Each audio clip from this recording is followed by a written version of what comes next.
आपको मन में होता होगा क्या है, मैं बताऊं आपको।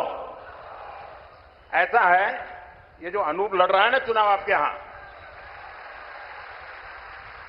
ये पिछले 5 साल से मेरे साथ काम करता है और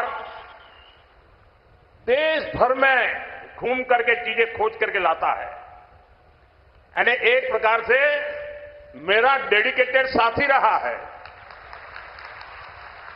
एक प्रकार से ऐसे कामों के लिए वो मेरा बायां हाथ बन गया है।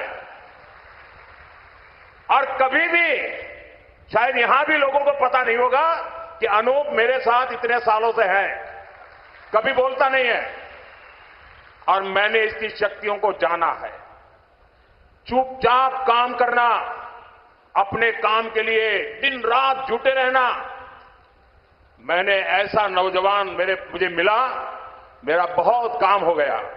लेकिन मैंने देखा कि जब केरलम को इस नौजवान की सेवाओं को फायदा होगा तो मैंने कहा मेरा भले ही नुकसान हो जाए, लेकिन मैं आज अनूप को आपको सुपुर्द करने के लिए आया हूं।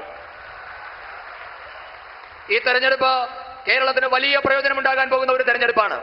പക്ഷേ എനിക്ക് ഒരു പ്രയാസമുണ്ട്. അപ്പോൾ നിങ്ങൾ വിചാരിക്കും കേരളത്തിന് പ്രയോജനം കിട്ടാൻ പോകുമ്പോൾ മോദിക്ക് എന്താണ് പ്രയാസമെന്ന്. നിങ്ങൾക്ക് അതിൽ അമ്പരപ്പുണ്ടാകേണ്ട കാര്യമില്ല, ഞാൻ പറയാം. ഇവിടെ ഇരിക്കുന്ന ഈ അനൂപ് കഴിഞ്ഞ 5 വർഷമായി എനിക്കൊപ്പം ജോലി ചെയ്യുന്നയാളാണ്. രാജ്യം മുഴുവൻ സഞ്ചരിച്ച് എനിക്ക് വേണ്ടി അദ്ദേഹം ജോലി ചെയ്തിട്ടുണ്ട്. യഥാർത്ഥത്തിൽ പറഞ്ഞാൽ വളരെ ഡെഡിക്കേറ്റഡ് ആയിട്ടുള്ള, സമർപ്പിതനായിട്ടുള്ള ഒരു യുവാവാണ് അനൂപ്. മറ്റൊരു തരത്തിൽ പറഞ്ഞാൽ എന്റെ വലം കൈയായി അദ്ദേഹം കുറെ കാലമായി പ്രവർത്തിക്കുന്നു. ഒരുപക്ഷെ അത് നിങ്ങൾക്ക് ആർക്കും ഇവിടെ അറിയില്ല, ആരോടും അദ്ദേഹം പറഞ്ഞിട്ടുമില്ല. അദ്ദേഹത്തിന്റെ ശക്തിയെപ്പറ്റി എനിക്കറിയാം.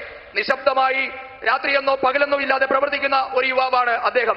ഇന്ന് ആ യുവാവിന്റെ സേവനം കേരളത്തിന് കിട്ടാൻ പോവുകയാണ്. ഞാൻ അദ്ദേഹത്തെ ഈ തിരുവല്ലയ്ക്ക് സംഭാവന ചെയ്യുകയാണ്.